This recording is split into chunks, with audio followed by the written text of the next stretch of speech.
Dia combine sekali. Dia tidak akan berpisah.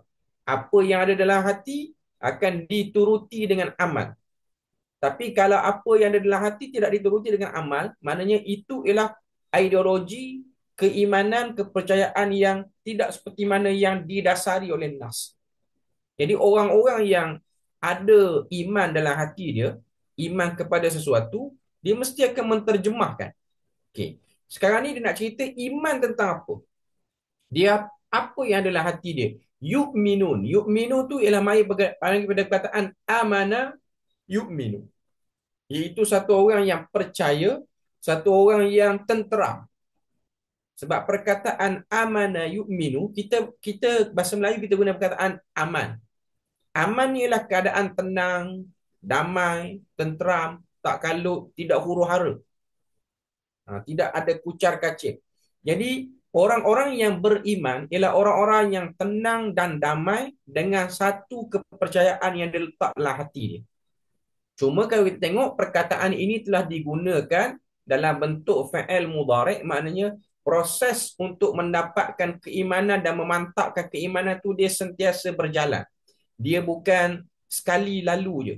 Dia bukan sekali je masuk. Dia akan ada siri perjuangan untuk mempertahankan iman. Sebab memang kita berperang dengan hawa nafsu, kita berperang dengan bisikan syaitan dalam hati kita, dalam jantung kita, untuk mempertahankan keimanan itu. Keimanan kepada Allah, keimanan kepada hari kiamat, keimanan kepada semua elemen-elemen yang ada dalam rukun iman tu. Jadi yu'minun, nak sebut dan nak cerita pada kita bahawasanya orang yang beriman, sebab itulah teori ataupun kaedah yang dikeluarkan oleh para ulama ahlu sunnah wal jamaah, al-imanu yazidu wa yanqus. Iman itu bertambah dan berkurang. Yazidu bit ta'at, bertambah dengan ketaatan, wa yanqusu bil ma'asi, berkurang dengan kemaksiatan. Maknanya inilah proses yu'minun, proses berlakunya pemantapan iman, dan kadang-kadang longgar, kadang-kadang ketat, kadang-kadang semangat, kadang-kadang bosan. Ini ialah proses normal bagi orang beriman. Dia akan ada turun naik itu. Dan dia kena kenali waktu dia longgar, waktu dia bosan, macam mana dia nak cari kekuatan untuk ketatkan balik, untuk semarakkan balik iman dia dalam hati, dalam jiwa dia. Jadi ini kita boleh tengok, kalau kita teliti perkataan-perkataan dalam Al-Quran, kita akan nampak sebenarnya dia sedang mengisyaratkan sesuatu. Orang beriman sifatnya tidak statik dalam memelihara iman. Tapi orang beriman, dia akan sentiasa ada turun naik perjuangan, dia akan ada sentiasa wujud konfrontasi. Maknanya perbalahan dalam jiwa dia.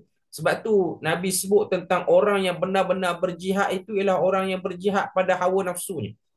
Dan kalau kita tengok dalam hadis yang diriwayatkan, kalau kita baca hadis ni dalam himpunan hadis 40 oleh Imam An-Nawawi, Nabi sebut la yu'minu ahadukum, tidak akan beriman satu orang tu hatta an yakuna hawahu, sehinggalah hawa nafsunya umira ataupun amara lima jitu bihi, dia ikut seperti mana yang aku datangkan ataupun apa yang aku bawa. Maknanya kita semua mengalami proses dan sedang berada dalam proses mempertahankan iman. Kita sedang membina pagar. Sebab tu iman tu dia duduk kait, duduk dekat dengan takwa. Takwa dalam bahasa Arab dia mai pada perkataan taqiyun ataupun mai pada perkataan waqa, yang bermaksud pagar. Kita nak jaga iman, nak jaga keamanan ni, kita contoh kita nak jaga keamanan rumah, kita buat pagar. Jadi pagar-pagar tu akan menghalang gangguan-gangguan luar untuk kacau ketenteraman rumah kita. Jadi hati kita ni akan dimasukkan keimanan. Keimanan itu, iaitu kepercayaan pada Allah, Tuhan beri rezeki, Rasul kita Nabi Muhammad, malaikat sekian-sekian. Kepercayaan-kepercayaan ini sentiasa diganggu gugat oleh syaitan. Jadi cara untuk mempertahankannya ialah dengan takwa. Sebab tu antara benda-benda yang berkait dengan takwa, ianya bersifat amalan. Contoh, puasa. Kita baca dalam surah Al-Baqarah, Tuhan sebut, ya ayyuhallazina amanu kutiba alaikumus siyam kama kutiba alal ladzina min qablikum la'allakum tattaqun. Diwajibkan pada kamu puasa seperti mana orang dulu puasa supaya puasa itu menjadi takwa kepada kamu dan membina pagar-pagar yang baik pada iman kamu. Okey. Sekarang kita pergi kepada kalimah seterusnya. Billahi wal yaumil akhir. Beriman dengan apa? Dia merasa aman, tentram dengan apa? Dia merasa aman dan tentram dengan Allah dan hari akhirat. Kalau kita perhati dan kita perasan tengok, dua elemen yang dibawa situ ialah beriman dengan Allah, beriman dengan hari akhirat. Ianya beberapa elemen yang duduk dalam rukun iman. Sedangkan rukun iman tu ada 6 perkara. Kenapa daripada 6 tu ambil 2 ni je? Yang 4 lagi ditinggalkan. Kenapa? Sebab yang ni yang paling awal. Billah ialah benda utama dalam rukun iman. Yaumil akhir itu ialah benda-benda yang datang selepas beberapa elemen lain. Beriman pada Allah, beriman pada Rasul, beriman pada malaikat, beriman pada kitab, beriman pada hari akhirat, beriman juga kepada qada dan qadar. 6 perkara. Okay. Sebab dua elemen ni ialah melambangkan kepada keseluruhan poin yang ada pada 6 perkara iman itu. Sebab orang yang jelas pada beriman kepada Allah Azza wa Jalla, maksudnya dia sedar, walaupun dia tak nampak, walaupun dia tidak dapat merasai dengan sentuhan, dengan panca indera kewujudan Tuhan, tapi dia letak dalam hati dia, Tuhan tu wujud. Dia mengamankan hati dia, Tuhan tu wujud. Jadi dia duduk seorang, dia duduk dalam komuniti orang yang sama kefahaman dengan dia, ataupun dalam komuniti yang minoriti, maknanya kurang orang yang percaya Tuhan tu wujud, dia tetap jaga. Jaga. Inilah yang dipesan oleh Nabi kepada Abdullah bin Abbas, ihfazillah yahfazka. Kamu jaga Allah Ta'ala, Allah Ta'ala jaga kamu. Kita jaga dalam hati kita. Jaga Tuhan ni bukan macam kita jaga barang-barang yang kita duk jaga sekarang. Ataupun kita jaga orang-orang yang kita kena jaga sekarang. Menjaga Allah Ta'ala itulah, menjaga, menyedari Allah Ta'ala itu sentiasa memerhati kita.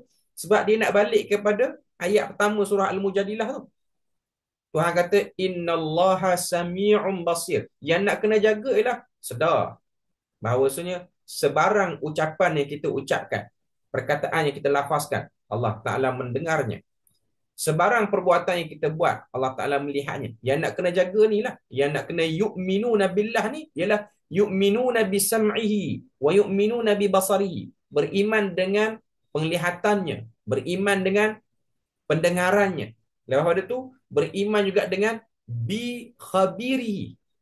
Beriman dengan dalamnya pengetahuan dia terhadap tindak tanduk perbuatan yang kita buat. Okay. Kemudian wal yaumil akhir. Okay. Dan kepada hari akhirat. Kenapa? Sebab semua tindak tanduk yang kita buat ni, dia tidak akan habis sini. Dia akan dibawa dan dibentang balik di akhirat nanti. Segala perkataan, segala perbuatan, segala transaksi, segala lintasan hati, segala muamalat yang kita buat, dia ada cerita balik di akhirat. Dia bukan habis di sini. Sebab itulah dua elemen tu yang perlu dijaga. Yu'minuna billahi wal yaumil akhir. Beriman pada Allah, duduk bertarung, duduk bertahan, berjihad dalam hati kita ni untuk bertahan. Aku ni akan bawa kefahaman ni di mana-mana tempat pun. Aku duduk seorang pun aku sedar Allah Ta'ala melihat aku. Aku duduk seorang pun aku sedar Allah Ta'ala memerhatikan aku, mendengar perkataan aku. Dan apa yang aku buat waktu aku duduk seorang ni pun ada hubung kait dengan akhirat. Walaupun aku duduk seorang, tapi ianya akan ada percaturan di akhirat. Akan ada hisab di sana. Okay. Jadi Allah Ta'ala beritahu, orang yang betul-betul menjaga Allah dan juga menjaga hari akhirat, kepercayaan, ideologi, ambil kepercayaan tu letaklah hati. Lepas tu mengamankan diri, mententeramkan diri dengan benda ni. Maknanya apa saja benda berlaku, baik ke dia, buruk ke dia, Allah Ta'ala tahu. Kalau benda tu buruk, kita ada perhitungan di akhirat nanti. Kalau benda tu baik, pun kita ada perhitungan di akhirat nanti. Allah Ta'ala beritahu pada permulaan ayat 22, orang yang jaga benda ni akan terbit pada diri dia satu sifat. Satu sifat. Ni baru nak cerita. Sifat apa yang akan terbit lepas pada jaga Allah, jaga hari akhirat ni? Ini yang dimaksudkan dengan elemen penyucian jiwa sekaligus dengan elemen penyucian harta. Sebab orang yang sedar Allah Ta'ala melihat, mendengar, dia tak akan ambil benda haram. Dia tak akan mudah terjatuh dalam transaksi-transaksi yang tak jelas. Sebab dia tahu transaksi benda-benda yang dia buat itu akan ada nilai di akhirat nanti. Sebab dia beriman pada hari akhirat. Okay. Sekarang kita nak masuk. Sifat dia apa? Yuwaduna man haddallaha wa rasulah. Mereka akan dibuang, ditapis oleh Tuhan daripada satu sifat. Apa dia sifat tu? Yuwadun. Yuwadun mai pada perkataan would yang bermaksud berkasih mesra. Maknanya seronok dan rasa gembira bila mana duduk dengan satu orang. Itu disebut dengan wadun ataupun al-wadud. Kita pernah dengar mungkin salah satu daripada nama Tuhan ialah al-wadud yang memasukkan rasa kemesraan. Tapi diguna dengan fa'il situ tu. Yuwadun. Fa'il mudhari' lagi. Maknanya kata kerja yang menunjukkan benda tu istimrar, berterusan. Iaitu orang-orang yang sentiasa beriman pada Tuhan, mujahadatun nafsi, yang berusaha untuk bersih jiwa apa semua ni, mereka akan dibuang oleh Tuhan satu sifat, iaitu sifat mesra ataupun mencari alternatif untuk sentiasa mesra. Dengan siapa? Dengan siapa yang dia orang tidak akan mesra ni? Man hadallah, iaitu orang-orang yang menentang Allah Azza wa Jalla. Hadda mai pada perkataan had, iaitu yang cross border, yang melampaui batas. Batas-batas yang Tuhan telah letakkan, dia langgar batas tu. Batas yang telah Allah Ta'ala jadikan disampaikan melalui lidah Rasul pun dia langgar. Jadi Allah Ta'ala kata orang beriman, dia tidak akan berkasih mesra, dia tidak akan rasa seronok, rasa nak beri waktu, rasa nak duduk lama dengan orang-orang yang seperti ini. Siapa dia? Man hadallaha wa rasulah. Yang langgar batas apa-apa saja yang telah diletakkan oleh Allah dan Rasul. Sebab apa diguna perkataan man hadda? Dia tak terus pergi kepada orang tu secara sifatnya, secara gelaran spesifik dia. Contoh orang kafir ke, orang munafik ke. Sebab bila mana guna perkataan man hadda, ianya lebih umum. Ala wajhi ta'mim sini, ianya lebih umum sebab yang menjadi pelanggar sempadan, yang melanggar batas Allah Ta'ala ni, boleh jadi orang daripada orang yang mengaku di Islam sendiri. Iaitu orang munafik. Boleh jadi juga orang kafir. Boleh jadi juga orang-orang yang siapa-siapa saja boleh terlibat. Siapa-siapa saja boleh termasuk dalam ni. Bukan hanya menspesifikkan yang langgar sempadan Allah Ta'ala ni ialah orang kafir semata-mata, tapi orang Islam. Dan ayat ni pun dia menjadi keumuman bila mana kita baca ayat ni, dia bukan hanya gantung dengan zaman. Maknanya ayat ni nak bercakap dengan orang zaman Nabi. Tak. Dia sedang bercakap juga dengan orang di setiap zaman. Selagi mana Quran ni kekal, diambil panduan oleh manusia sampai kiamat, di mana-mana zaman, di mana-mana negara, di mana-mana bangsa pun, yang ada orang beriman situ, maka orang beriman kena berhati-hati supaya dia tidak ada satu sifat nak mesra dengan orang-orang yang seperti ini. Sebab tu kalau kita tengok kan, Nabi SAW, dia ajar kepada kita doa bila mana kita masuk negeri orang yang kita tak tahu macam mana tabiat orang di negeri ini. Doa ni dia ada dalam kitab Al-Adhkar oleh Imam An-Nawawi rahimahullahu ta'ala. Saya pun duk teringat tiba-tiba ni, jadi kena buat carian sikit, benda dah ada dah pun. Tapi dia bukan bahan yang asal nak letak. Jadi kena ambil masa sikit untuk cari sekejap. Benda tu pun dah selalu saya duk check. Cuma dalam kitab Al-Azkar dia ada doa tu. Doa tu yang menariknya, di hujung doa tu bila mana kita masuk negeri orang, kita tak tahu negeri tu macam mana, cerita orang dalam kawasan tu macam mana. Nabi suruh kita berdoa dengan doa ni, yang menariknya hujung doa tu ialah kita minta Tuhan jadikan hati kita tu kenal, ada sense ataupun ada signal di mana orang beriman di negeri itu. Okey. Kalau kita tengok dalam kitab Al-Azkar oleh Imam An-Nawawi, dia datangkan riwayat. Riwayat tu daripada Aisyah radhiyallahu anha. Aisyah kata, bila mana Nabi ni masuk satu tempat yang Nabi tak tahu orang dalam tempat ni, negeri ni, kawasan ni macam mana tabiat orang dia, tak pernah kenal, tak pernah bercampur, maka Nabi akan baca satu doa. Doa dia ialah Allahumma inni as'aluka min khairi hadhihi wa khairi ma jama'tu fiha. Ya Allah, aku minta kepadamu kebaikan negeri ni, kawasan ni, dan kebaikan yang berhimpun pada tempat ini. Wa a'udzu bika min syarriha, dan aku minta lindung daripada keburukan tempat ni, wa syarri ma jama'ta fiha, dan keburukan yang berhimpun di tempat ni. Allahumma rzuqna hayaha. Ya Allah, berikanlah aku rezeki daripada benda-benda yang hidup di tempat ni. Wa a'izna min wabaha, dan pelihara aku daripada penyakit-penyakit yang berjangkit di tempat ni, wabak. Wa habbibna ila ahliha, dan jadikanlah kami dicintai oleh penduduknya. Yang bestnya doa ni hujung tu.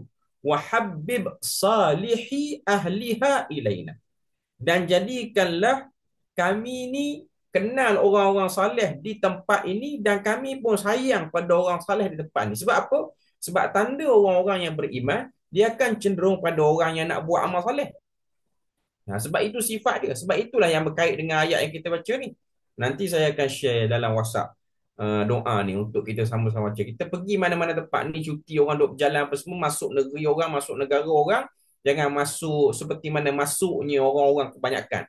Masuklah kita dengan sunnah Nabi, masuklah kita dengan doa-doa yang ditunjukkan oleh Nabi. Okey. Jadi bila mana kita ni pergi tempat orang, kita nak supaya Tuhan berikan pada kita ni pengenalan.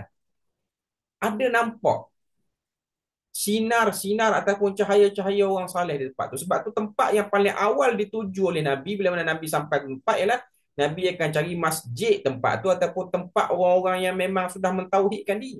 Macam kita sekarang cari masjid lah. Masjid lah tempat orang mentauhidkan Tuhan, mengesakan Allah Ta'ala, beribadah. Sebab dalil kata ada iman ialah dia buat ibadah. Dalil kata ada iman tu ialah dia buat ibadah. Okay. Jadi Allah Ta'ala beritahu pada ayat yang ke-22, orang-orang yang sentiasa struggle untuk menjaga keimanan dia terhadap Allah Ta'ala, keimanan dia terhadap hari akhir, mereka akan ditapis, dibuang oleh Allah Ta'ala satu sifat ni, mudah mesra dengan orang-orang yang melanggar batas. Dia akan lebih mesra, dalam arti kata lain, dia akan mesra dengan orang-orang yang tak langgar batas. Dia akan mesra dengan orang saleh. Dia tak akan mesra dengan man haddallaha wa rasulah, tapi dia akan mesra dengan man yu'minu billahi wa rasulihi. Orang-orang yang beriman pada Allah dan Rasulnya. Dan tanda orang tu beriman ialah dia melakukan syiar-syiar orang beriman. Salah satunya ialah ibadah, dan ibadah yang menjadi tonggak ialah salat. Ibadah yang menjadi tonggak ialah salat. Sebab itulah salat berjemaah itu menjadi keutamaan walaupun dia sunat muakkad, supaya untuk menunjukkan ini syiar orang saleh tempat tu. Ini syiar orang beriman tempat tu. Memanglah kita kata dari segi pandangan fuqaha, ianya ialah salat yang bersifat sunat muakkad. Tapi sunat muakkad ni satu benda yang kita kena faham. Bila mana kita belajar fiqh, sunat muakkad maknanya sunat yang hampir kepada wajib, dan Nabi tidak meninggalkan waktu hayat Nabi. Kalau kita kata kita betul cinta Nabi, sayang Nabi apa semua, kita tahu Nabi tak pernah tinggal sepanjang hayat Nabi apa benda yang dibahaskan ni, kita pun akan ikut, tak nak tinggal lah. Ni bagi orang lelaki lah.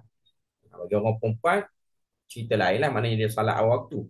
Cuma nak sebutnya lah, ini ialah ciri-ciri yang perlu untuk diambil perhatian. Sebab tu pada zaman orang mengabaikan salat, pada zaman orang pandang rendah, orang yang bergegas nak pergi semayang apa semua, ini ialah bentuk mujahadah. Inilah bentuk konfrontasinya satu orang tu dengan kebiasaan orang kebanyakan.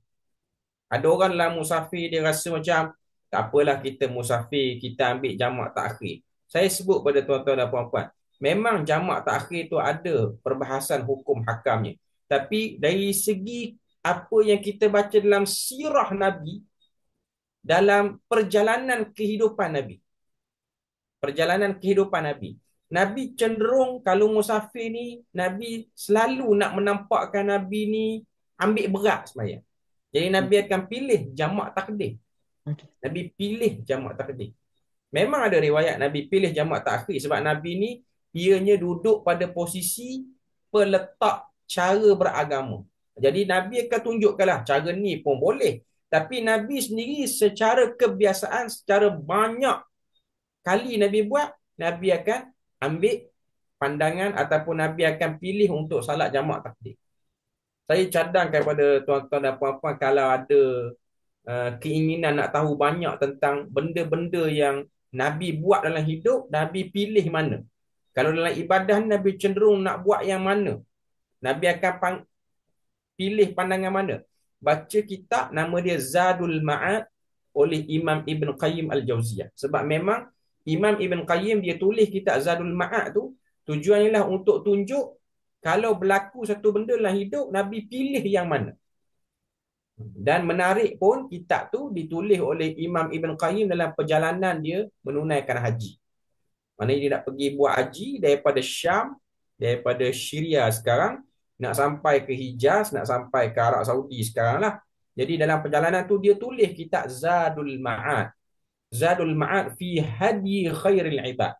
Kitab yang menarik. Zadul Ma'ad tu maksudnya lah bekalan untuk kembali pulang bertemu Allah Ta'ala pada petunjuk yang ditunjukkan oleh baginda Nabi. Kita banyak benda. Kita suka musafir mungkin. Kita suka berjalan. Kita nak tengok Nabi kalau berjalan, dia pilih apa dalam perjalanan dia. Nabi kalau makan, dia pilih apa. Nabi kalau berurusan dengan orang, dia pilih cara berurusan macam mana. Kitab tu bagus untuk dibaca. Terjemahan ada 4 jilid, ada 8 jilid, ada terjemahan bahasa Melayu Indonesia yang paling banyak sekarang. Yang boleh baca bahasa Arab, cetakan Arab ni 4 ke 5, 6 jilid macam tu lah. Tapi kitab yang bagus. Ada orang nak beli ringkasan dia pun ada. Cuma nak sebutnya ialah benda ni penting untuk membuka balik sudut pandang cara kita tarsikhul iman. Dia panggil pengukuhan iman. Pengukuhan iman. Ada orang dia rasa macam, ya saya dah sembahyang, so tak ada isu. Okay, tapi orang yang nak menjadikan salat dia tu betul-betul menjadi penguat, pengikat, yang akan menjaga konsistensi dalam beragama, dia akan fikir macam mana caranya. Sebab dia macam dalam kehidupan dunia, orang yang jaga kesihatan, dia ada jaga kesihatan dengan cara yang bare minimum dia. Dengan tahap minimum. Ada orang dia upgrade. Dia pertengahan sikit ataupun dia ekstrim sikit. Ha? Cuma kita akan, kalau Dia kita nakkan tak macam dalam dalam bab kulit. keduniaan ni, dalam bab akhirat ni pun ada peningkatan, kita buat peningkatan seperti itu. Kita tengok Nabi. Contoh kita belajar. Baca doa istiftah sunat. Ada orang dia tak baca. Tak salah. Salat dia pun sah. Tapi bila mana kita belek-belek sirah Nabi, Nabi tak pernah tinggal. Sahabat pun tak pernah tinggal. Apa perasaan selepas kita tahu Nabi tak pernah tinggal benda tu? Dan kita tahu benda tu sunat. Kita mesti akan rasa ada benda penting sehingga Nabi tak pernah tinggal. Walaupun aku tahu dia sunat. Jadi aku sebagai orang yang mengaku cinta Nabi, aku akan follow benda tu. Okay. Jadi pada ayat ni, kalau tengok Allah Ta'ala kata, orang beriman yang melakukan exercise ataupun melakukan training untuk menguatkan iman, Tuhan akan tapih dia. Tuhan akan tapih dia daripada untuk tidak mudah mesra. Jadi kalau kita tidak melakukan training menguatkan iman dengan kuat, kita mungkin juga akan terbabah bila mana kita mudah memberi ruang kemesraan kepada orang-orang yang langgar perintah Tuhan. Sebab tu ada orang dia boleh okey duduk dengan orang yang tak semayang. Dia ada orang dia boleh okey duduk orang yang isap rokok tepi dia apa semua. Dia boleh okey. Walaupun benda tu mungkin sebahagian orang rasa, apa isu? Saya rasa tak ada masalah pun duduk dengan orang yang tak semayang apa semua. Memang tak ada masalah. Tapi orang yang benar-benar melakukan proses menguatkan iman, dia akan nampak benda tu bahaya. Dia macam kita makan, alah setakat 1-2 gula tak ada isu lah. Tapi orang yang ekstrim jaga, dia akan betul-betul cut. Sebab dia tahu, dia nampak, dia betul memahami apa keburukan gula putih bila mana dia makan. Walaupun taklah teruk sangat kalau ambil 1 sudu, 2 sudu. Taklah sampai kata apa terus jadi hyper apa semua, tak ada pun. Tapi dia pilih untuk diri dia jadi macam tu. Dia pilih. Jadi orang-orang kalau tengok zaman Nabi, para sahabat apa semua ni, para sahabat khususnya, mereka memilih bukan bare minimum. Minimum. Mereka tak ambil tahap minimum. Mereka ambil tahap yang paling tertinggi. Itu nak tunjuk sebab itulah dia orang dipilih oleh Allah Ta'ala sebagai kelompok yang kita akan bahas di hujung ayat nanti. Radiyallahu anhum wa radu'an. Okay. Sekarang ni, kita masuk ke potongan-potongan yang lain. Walau kanu aba'ahum au abna'ahum au ikhwanahum au ashiratuhum. Allah Ta'ala kata, kalaulah yang melanggar perintah Tuhan itu daripada kalangan aba'ahum, ayah-ayah mereka, au abna'ahum, anak-anak mereka, au ikhwanahum, saudara-saudara mereka, au ashiratahum, ataupun keluarga mereka. Sebahagian para ulama tafsir mengatakan ayat ni turun spesifik kepada Abu Ubaidah Al-Jarrah. Abu Ubaidah Amir bin Al-Jarrah waktu perang Uhud, dia perang, masuk medan perang, yang duduk di barisan musyrikin ialah ayah dia. Dia beriman pada waktu tu. Jadi ayah dia ni selalu mengintai-ngintai mana anak dia yang dilihat sebagai orang yang melakukan kesalahan yang besar ikut Nabi Muhammad. Dan dia ni pada posisi anak, dia selalu mengelak supaya dia tak jadi orang yang betul-betul dipertanggungjawabkan memerangi dan membunuh ayah dia. Tapi ayah dia nampak macam begitu struggle nak cari dia, akhirnya dia dibunuh oleh anak dia sendiri. Dan waktu dibunuhnya apa nama ni ayahnya oleh Abu Ubaidah Al-Jarrah, turunlah ayat ni. Allah Taala puji Abu Ubaidah Al-Jarrah. Sebab tu Nabi kata setiap umat itu ada orang amanah, dan orang paling amanah bagi umat ni ialah Abu Ubaidah Al-Jarrah. Abu Ubaidah Al-Jarrah ni dia meninggal dan wafat pada serangan Ta'un Amwas yang berlaku pada zaman Umar Al-Khattab, dan dia dikuburkan, dikebumikan jenazahnya di Jordan sekarang. Di selatan Jordan, persempadanan dengan Arab Saudi sekarang. Cuma nak sebutnya ialah, nak sebut ni, bila mana satu orang yang ada iman, walaupun yang lawan itu ialah ayah dia, anak dia, adik-beradik dia, keluarga dia, dia tak akan beri muka. Sebab tu berkasih sayang, sayang dengan sebab dia ahli keluarga kita tak apa. Tapi kita nak berikan ithar kita, pengorbanan kita yang lebih-lebih ni, kena perhati tengoklah. Cuma untuk zaman kita ni, kalau kita ada adik-beradik yang bermasalah, mak ayah yang tak berapa ikut sangat perintah Tuhan, semayang pun on off, kita ada anak-anak yang on off, kita ada ahli keluarga yang sekejap jaga aurat, sekejap tak jaga aurat, sekejap semayang, sekejap tak semayang, kita ada yang terlibat dengan benda-benda tak sepatutnya. Kita mendekati dia atas dasar dakwah dan bersabarlah. Sebab mereka-mereka ni kita tak tahu dia punya hidayah nak turun bila. Tapi kita tidak bersama bila mana duduk dengan dia orang pun tahan kita. Duduk sekejap, sembang, tak ada hal, semayang lambat pun kita tak ikut. Kita jaga prinsip kita. Kita tak akan jual dah bila mana kita sudah mengambil janji untuk jadi orang yang jaga semayang dengan betul tepat, bukan hanya jadi orang semayang, kita tak ikut. Kita akan duduk dengan dia selepas kita selesai. Itu cara yang betul untuk berkasih sayang dengan kadar yang sepatutnya. Dengan kadar yang sepatutnya dengan ahli keluarga. Tak salah untuk kita berkumpul dengan ahli keluarga kita apa semua. Kita pun tahu, kita maklum ada ahli keluarga yang bagus. Sebahagiannya Allah Ta'ala rezekikan ahli keluarga dia semua elok. Semua jenis jaga semayang apa semua elok. Tapi kadang-kadang sebahagiannya tidak direzekikan dengan macam tu. Dia seorang je yang nak jaga. Ataupun semayang tapi semayang lambat. Salat jemaah tapi salat jemaah bukan di masjid bagi lelaki. Pilih nak salat jemaah sama-sama komuniti tu je. Padahal masjid tak berapa jakah pun.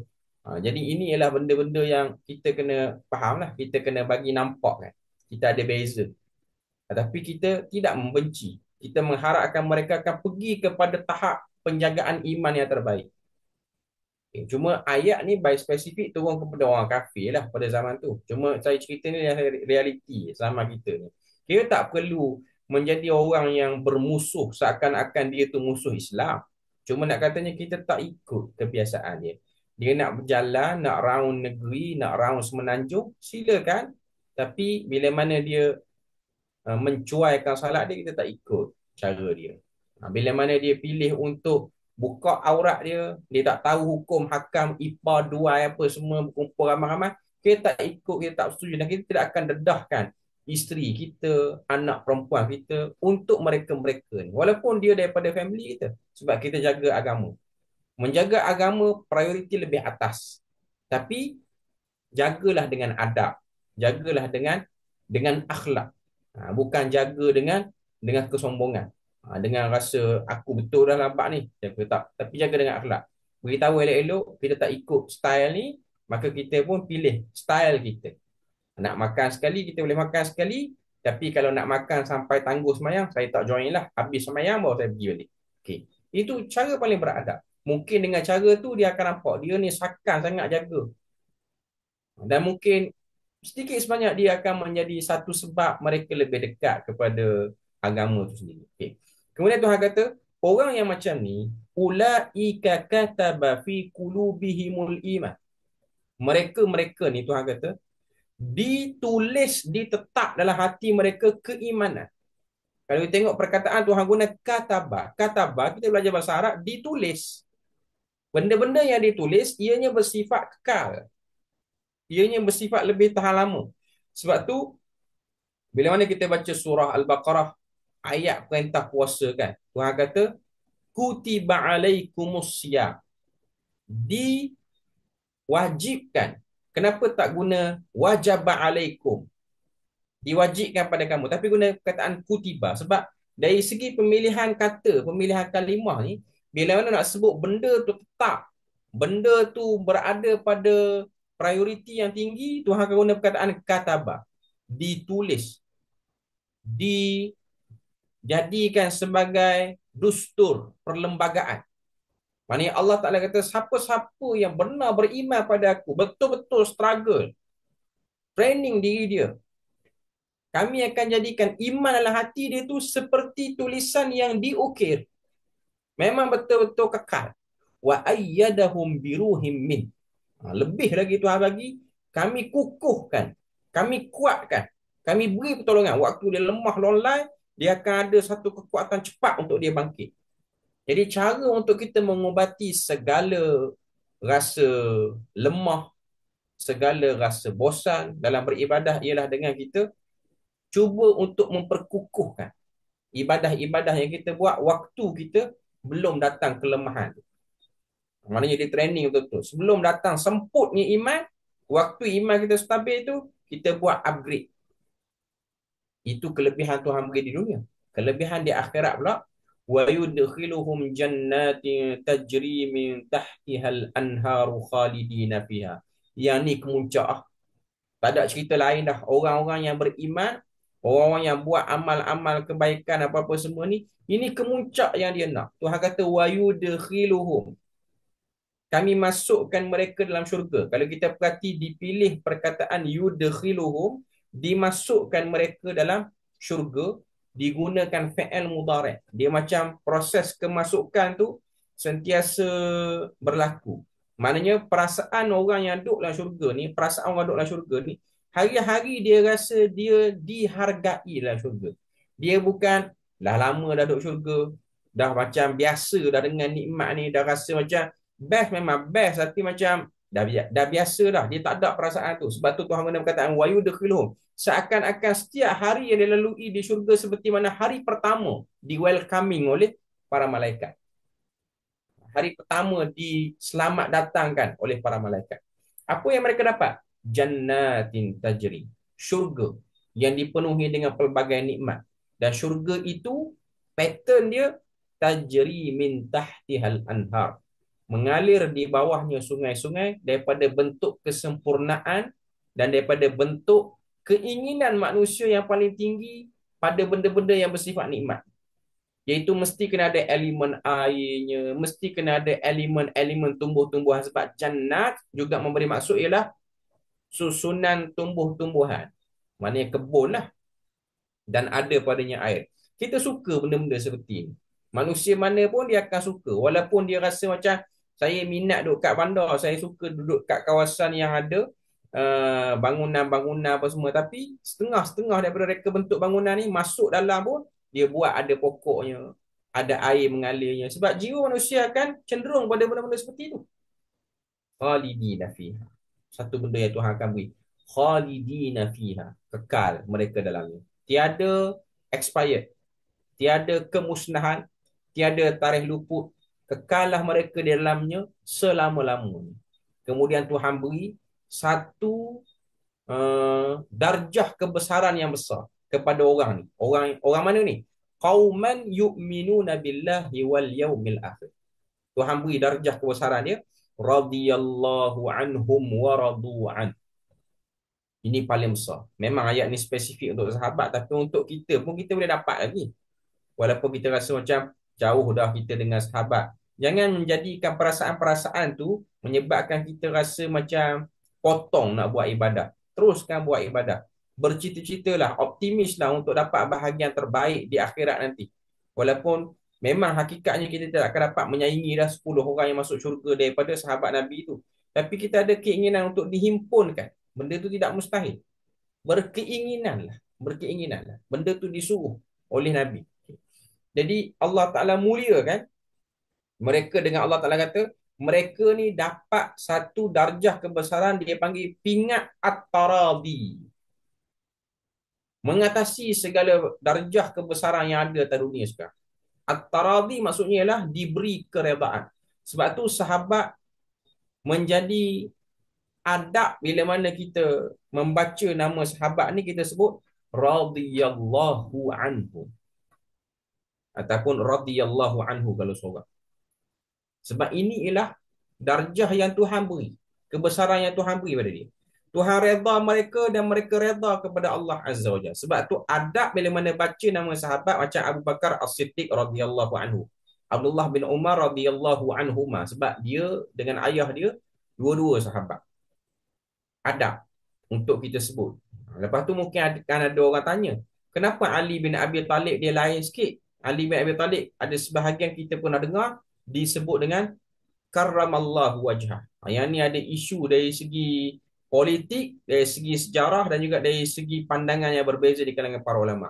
Asal Ali bin Abi Talib kita panggil radhiyallahu anhu sebab dia sahabat Nabi.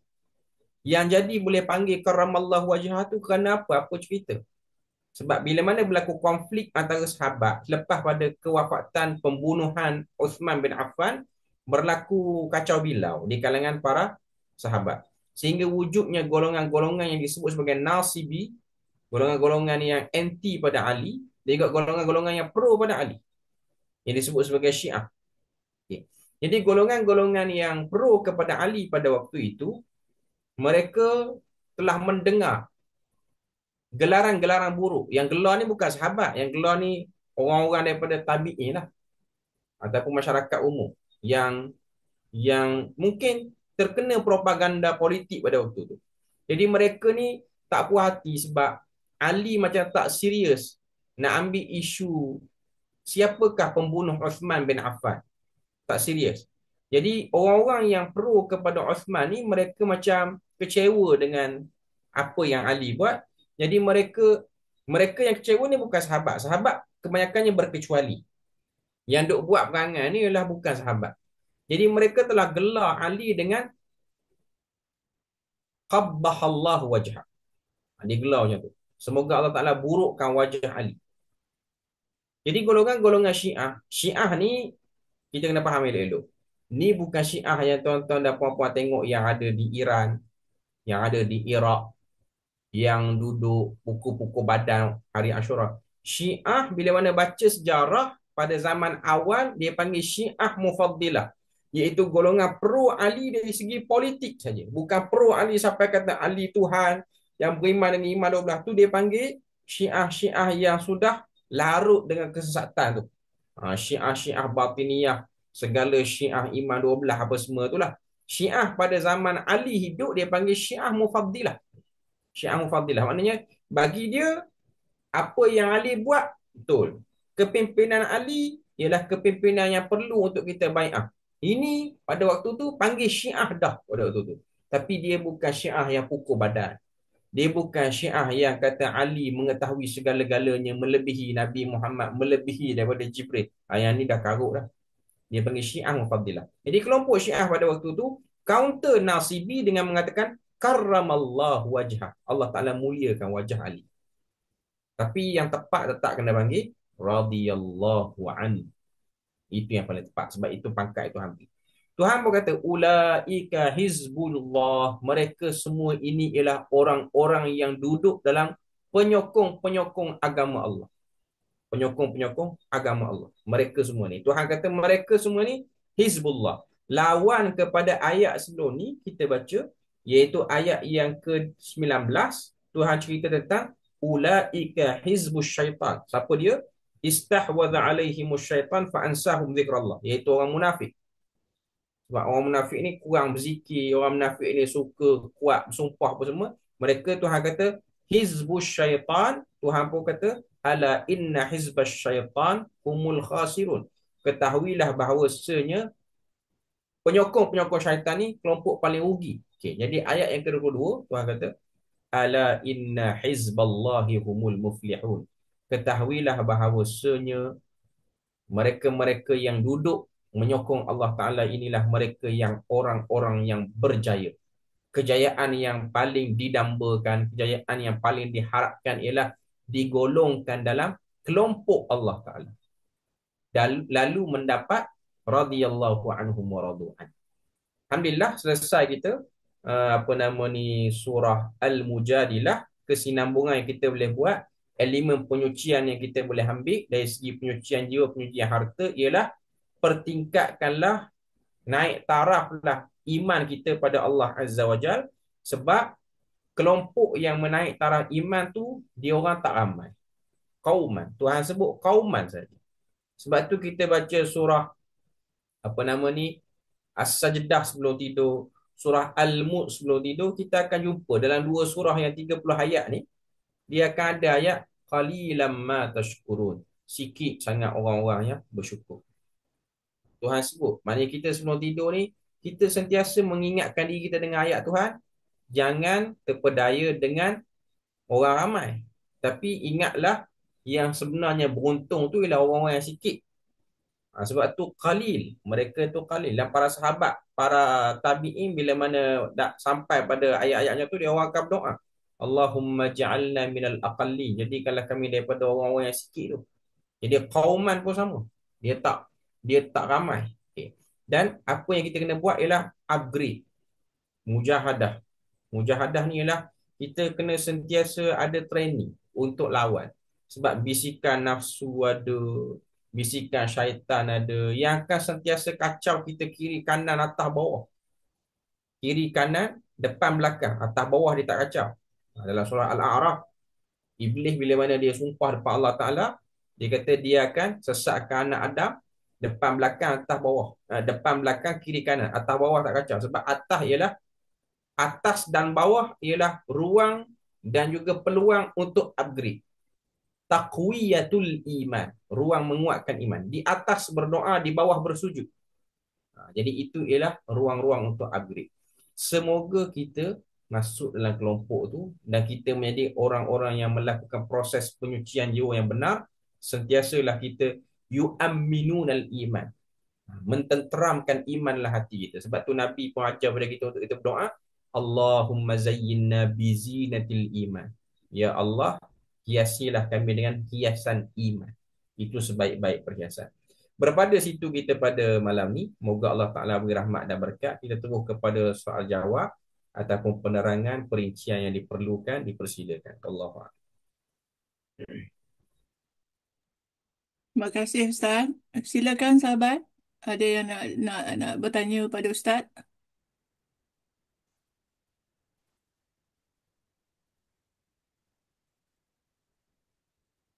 Silakan.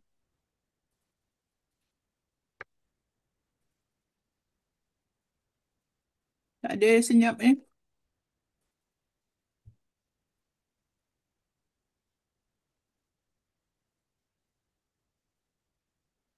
Penerangan Ustaz dia cukup lengkap.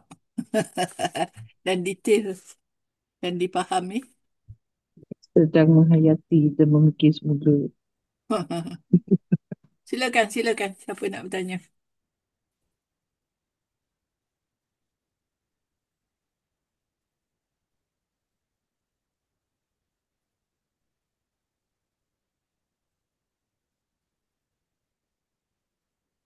Ada tak yang nak bertanya macam mana nak tingkatkan iman, macam mana nak jadi orang yang diredai Allah sentiasa? Ada?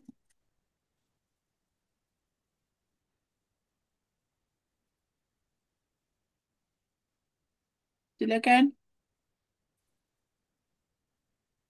Fauziah tak ada? Fauziah tak ada lagi ni? Ada.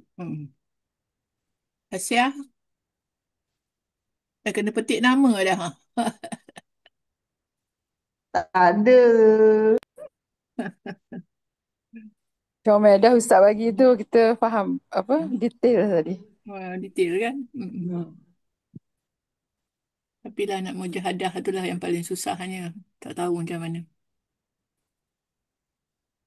Mujahadah nak meningkatkan takwa tu. Tu dah ada dah. Kak Noh punya soalan tu bolehlah Kak Noh sambungkan. Ha, Ustaz dah dengar tu. Cara Boleh nak Ustaz jawab, meningkat. Ustaz. minta Ustaz terangkan. Bagilah tip-tips dia, Ustaz. Apa Ya. uh, Mm-mm. benda-benda kecil yang kita boleh buat. Yang besar-besar ni Ya, kadang betul. tak mampu. Saya cuma nak kongsi satu je pada kita semua. Bila mana kita terfikirkan macam mana cara kita nak dekat pada Tuhan, nak jadi orang-orang yang betul-betul ada proses pengukuhan iman, nak dapat radhiyallahu anhu. Cuma ada satu hadis yang mungkin sama-sama kita boleh dengar pada malam ni. Hadis ni diriwayatkan oleh Al-Imam Al-Bukhari. Hadis ni dalam Sahih Bukhari. Hadis ni hadis kursi. Hadis kursi maknanya Nabi meriwayatkan daripada Allah Azza wa Jalla. Nabi kata, Allah Ta'ala kata, man adali waliyan faqad adhantuhu bil harb. Ni hadis ni kita sama-sama hayati. Kata Allah Ta'ala, sesiapa yang memerangi waliku, maka aku izinkan perang ke atas orang yang memerangi waliku.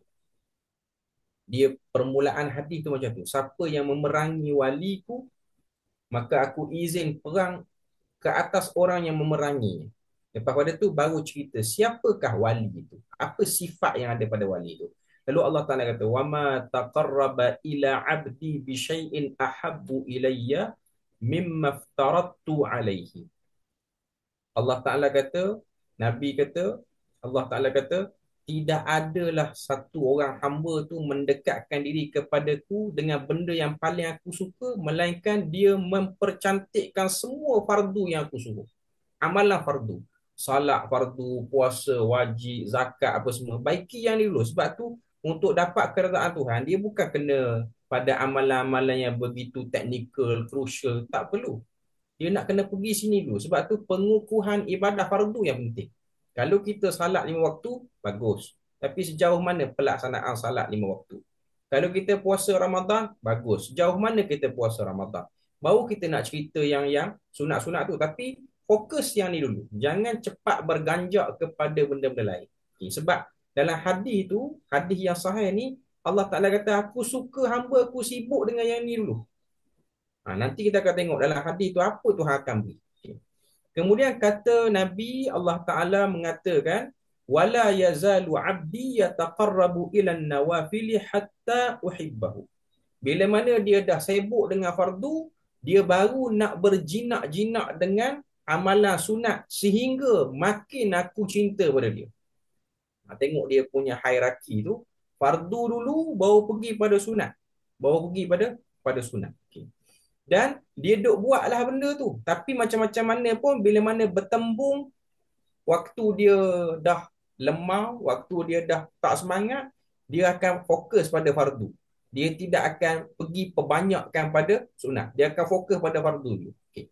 Dan dalam hadis tu kata Nabi, Allah Ta'ala kata, dia buatlah benda ni, berterusan dia buat benda ni. Fa'iza ahbabtu, sehingga aku mencintai. Tuhan sayang pada orang.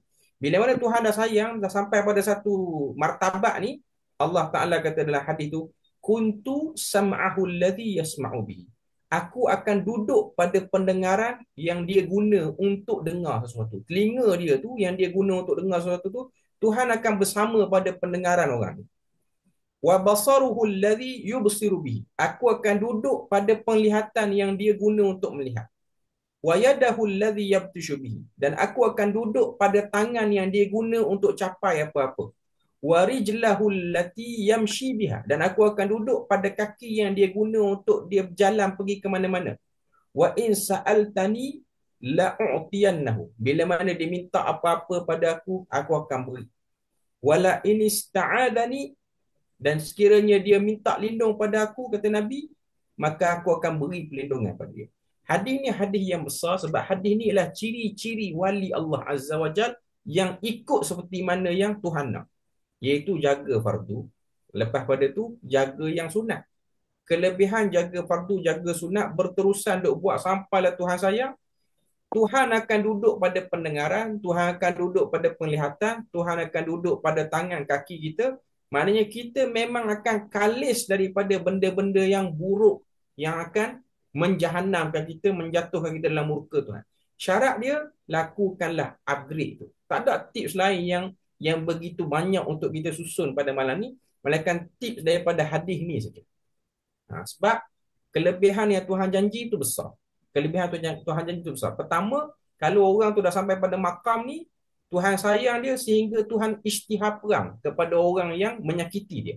Maknanya, bukanlah maknanya akan berlaku perang antara dua negara ke. Tak maknanya Tuhan akan bela dia di semua keadaan. Tuhan akan bela dia. Tuhan akan jadikan dia VIP. Dia muka orang biasa, tapi Tuhan jadikan urusan dia mudah. Keadaan yang dia buat semua mudah.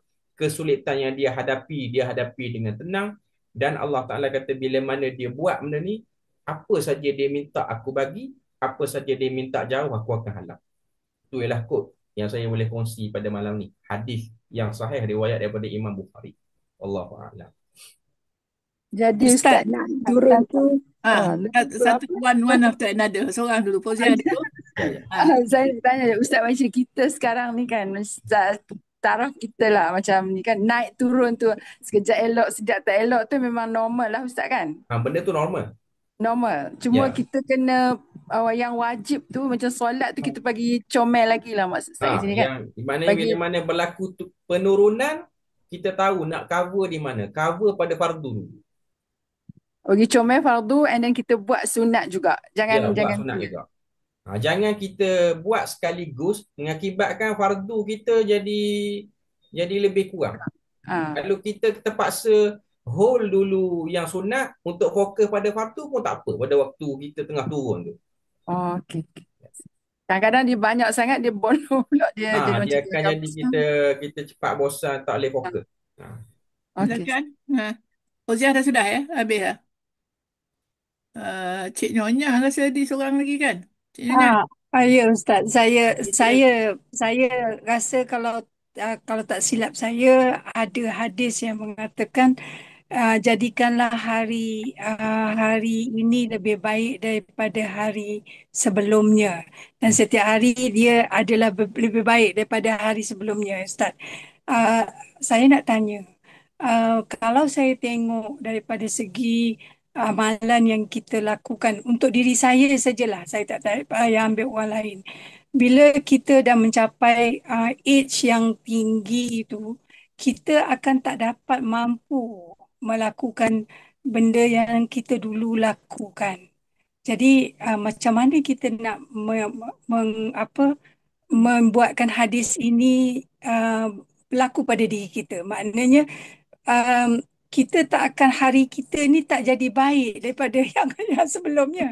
Sebab banyak benda yang dulu kita boleh buat, kita tak boleh buat dah. Jadi macam mana kita nak buat itu? Adakah kita improve daripada segi kualiti dia ke? Walaupun dia punya kuantiti kurang, tapi kita increase dia punya kualiti ke? Boleh ke macam tu? Macam mana Ustaz? Okey.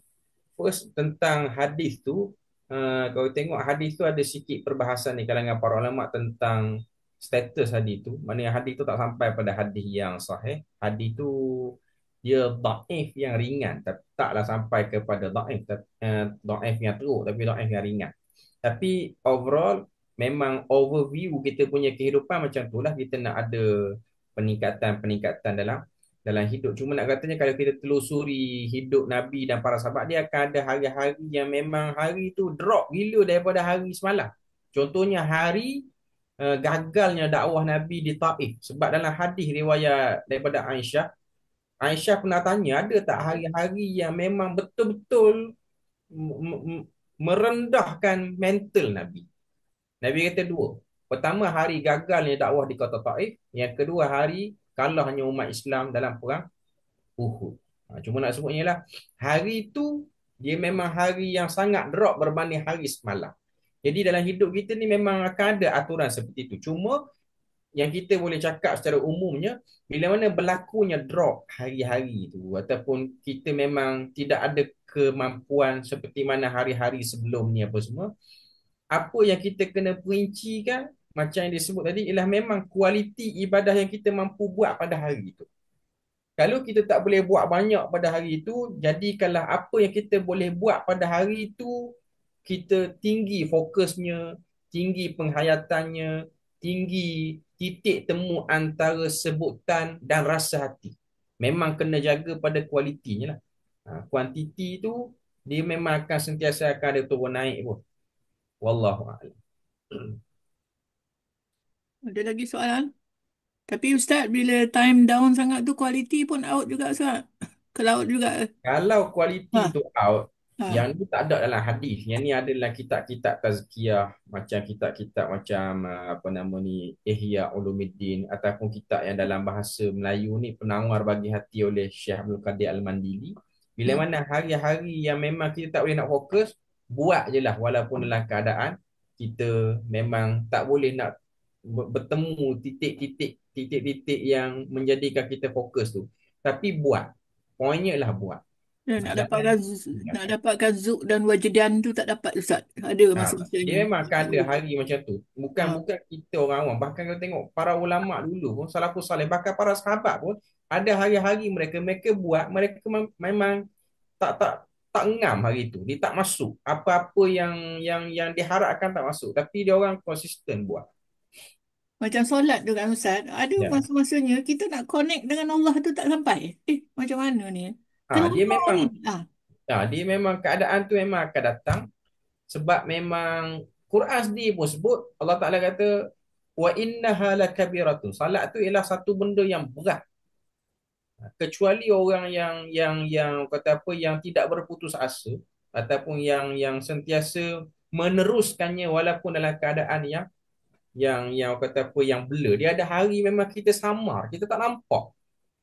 Dan ini ialah benda yang biasa dia kata apa, dilalui oleh orang-orang saleh yang dulu. Bukan kita rasa macam kita zaman sekarang je yang merasai benda tu. Orang saleh dulu pun merasai benda tu. Dia ada hari dia rasa macam dia blur, dia tak masuk. Cuma kalau tengok antara yang dilakukan oleh mereka, pertama, kalau hari itu kurang kekhusyukan, mereka akan cover pada dua benda. Sedekah dan istighfar. Orang akan guna kaedah ni untuk dapat balik titik temu. Perbanyakkan sedekah, perbanyakkan istighfar pada hari itu untuk mendapat balik zuk dan juga khusyuk dalam ibadah yang kita selalu buat, yang ada hari dia macam down ataupun hilang. Wallahu a'lam. Saya ingat saya banyak dosa ke hari yang sebelumnya tu jadi macam tu kan? Ya. Ustaz, boleh tak Ustaz tafsirkan sedekah ni macam mana tu Ustaz? Kalau macam hari tu kita rasa macam Kak Noh kata tadi, macam tak dapat kontak, kita nak sedekah. Sedekah dalam bentuk macam mana tu Ustaz? Sedekah secara umumnya, biasa bila mana kita sebut sedekah, ianya ialah perkongsian harta lah, perkongsian harta. Sebab memang umumlah Quran sebut wa mimma razaqnahum yunfiqun. Apa yang kami beri rezeki pada dia pun infak, dia pun keluarkan, dia share dengan orang. Biasanya ianya ialah berbentuk material, maknanya makanan ataupun duit ringgit apa semua, tapi kita tak ada amount yang khusus. Cuma apa yang perlu hadir waktu kita beri sedekah tu, kita harap dengan sedekah ni Tuhan kembalikanlah balik kekhusyukan yang sudah mulai sirna ataupun sudah mulai hilang ni. Dia tak ada amal, dia cuma perlukan keinginan dan maksud daripada hati. Kenapa buat benda tu? Amount berapa pun tak apa.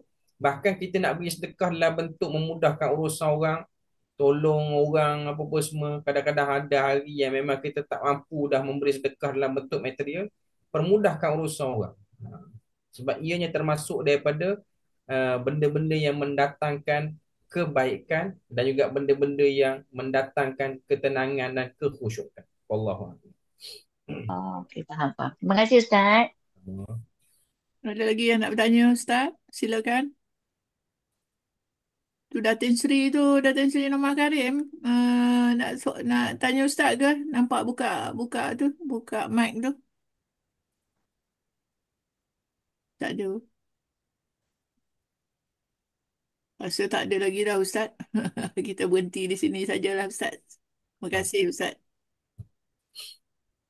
Subhanakallahumma wa bihamdika asyhadu an la ilaha illa anta astaghfiruka wa atubu ilaik. Allahumma qsim lana min khasyatika ma yahulu bainana wa baina ma'siyatik wa min ta'atika ma tuballighuna bihi jannatak wa min al-yaqini ma tuhawwinu bihi alaina masa'ibad dunya wa matti'na bi asma'ina wa absarina wa quwwatina ma ahyaytana waj'alhu al-waritha minna waj'al tha'rana 'ala man zalamana wansurna 'ala man 'adana ولا تجعل مصيبتنا في ديننا ولا تجعل الدنيا أكبر همنا ولا مبلغ علمنا ولا تسلط علينا من لا يرحمنا وصلى الله على نبينا محمد وعلى آله وصحبه وسلم والحمد لله رب العالمين. Amin. Terima kasih Ustaz. Amin ya rabbal alamin. Terima kasih Ustaz. Terima kasih Kak Terima kasih Nur. Ustaz. Terima kasih kembali. Terima kasih Ustaz. Terima kasih Kak Nur. Saya end the meeting ya. Okay.